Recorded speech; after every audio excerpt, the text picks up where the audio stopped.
Happy New Year's Eve, everybody. The last day of 2016, and I'm here with the 6th day of Articles in Review. My name is Mary Coughlin. I'm the president and founder of Caring Essentials Collaborative.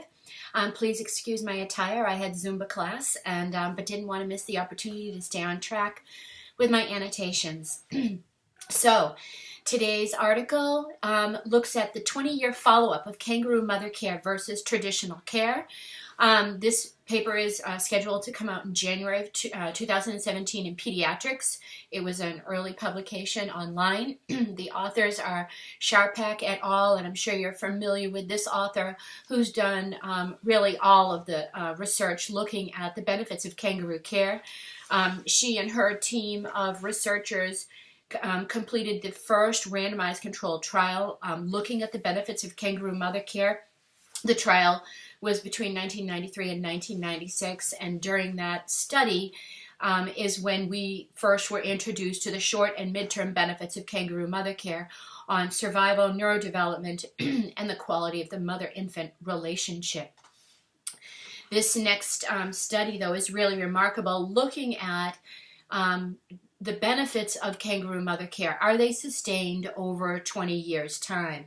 And what was really cool to see is, in fact, many benefits did persist over 20 years. And the benefits were seen specifically around social and behavioral abilities and what the authors describe as protective benefits of kangaroo mother care on long-lasting social and behavioral competencies in the cohort.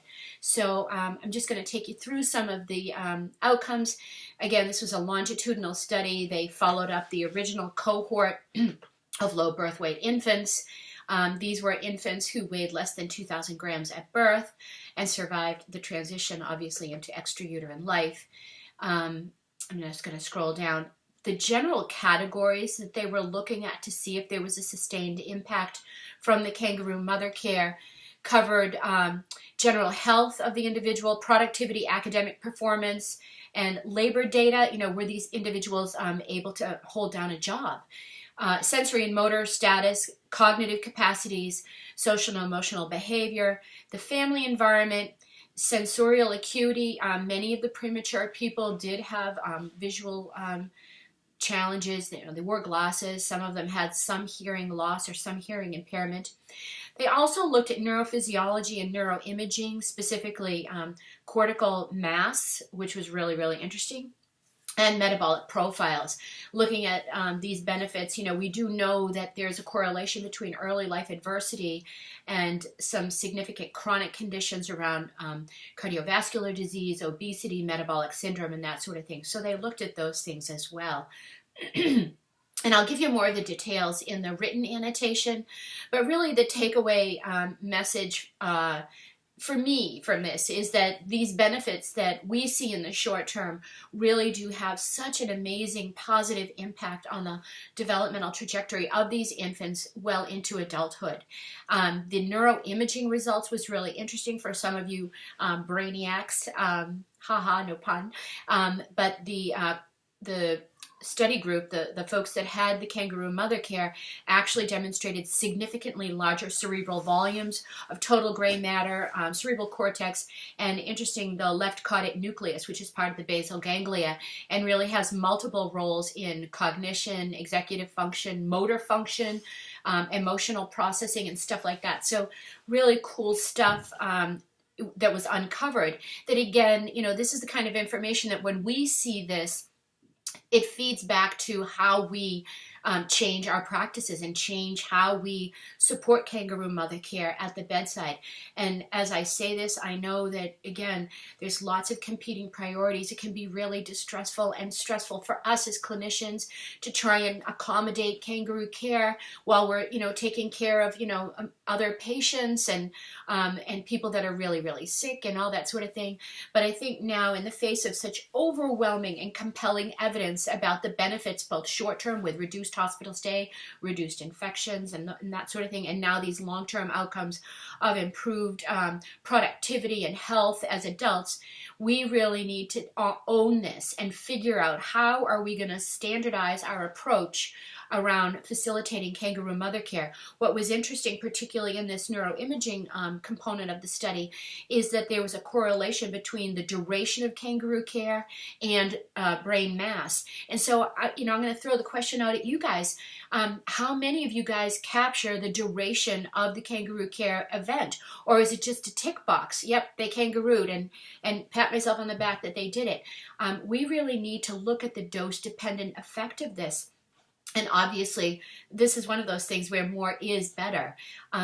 Some of the other outcomes that I want to share with you guys, just kind of scrolling down here, is social processing and emotion regulation, family relationships, and all of these types of things, may not seem really important when you're a baby, because babies generally seem to attract people to them, and people want to coo and guss over them and stuff like that. But once you get older and you really start becoming emancipated from your parents and becoming more autonomous, it's important that you have the skill set to navigate interpersonal relationships, to be able to regulate your emotions, not be so super frustrated all the time, anger management issues. These kinds of things are really, really important, which I want to share this other bit of information with you guys, since we're talking about, this relationship dimension of kangaroo mother care. Really what we're talking about is facilitating optimal parenting interactions. We're trying to promote love and attachment during a critical situation. And I don't know how many of you guys are familiar with this magazine. It's called The Atlantic. And they followed up with a study that was done out of Harvard University. It was published in their May 2013 issue. And I used to have a hard copy of this, and I used to tote it around when I would do some of my earlier lectures, because I really thought it was fascinating.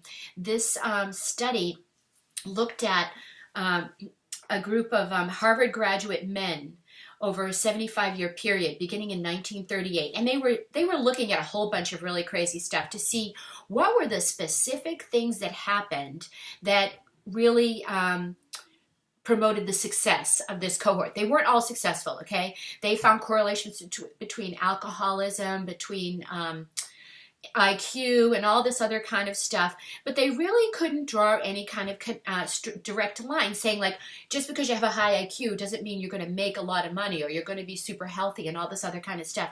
So they kept digging and digging and digging and digging. And what they uncovered is the thing that had the biggest impact on success, on your overall quality of life and financial success as well, was the warmth of your relationship with your mother. That relationship mattered all the way into adulthood. And specifically, just some of the components. They said men who had warm childhood relationships with their moms earned an average of $87,000 more a year than men whose moms were uncaring. Men who had poor childhood relationships with their moms were much more likely to develop dementia when they were old.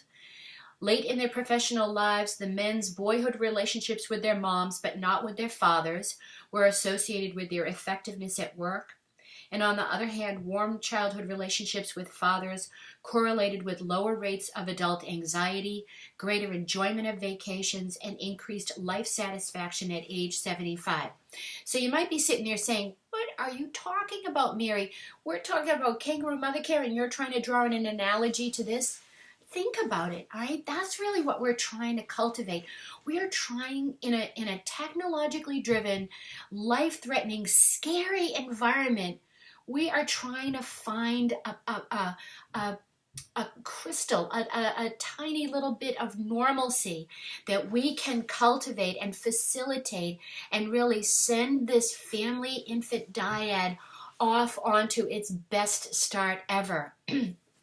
When we alienate that connection between parent and child, it sets off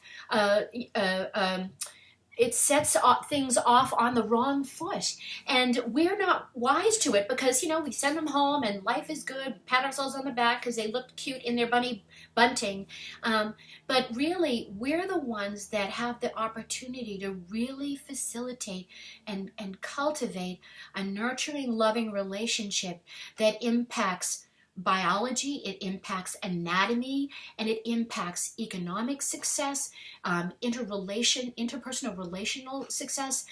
It's just, it's wonderful, you know. And think about the article I just shared a couple days ago about the quality of life, and those folks were 5 years old, you know. And so the more we can foster that parent-infant relationship, the more we can support love and that connectedness and that bonding, the better off the short-term experience and outcomes will be that will last well into adulthood. So that's my last annotation for the year, but not for the 12 days of articles in review. Stay tuned for tomorrow. I have a really cool article I want to share with you guys that looks at skin-to-skin care and its impact on the infant's microbiome and gut health. So really, really cool stuff coming out that, again, informs us. And once we know better, we do better, right? That's what Sue Ludwig says.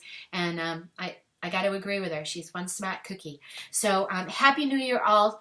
Have a wonderful, safe evening, and I'll see you guys all next year. Bye.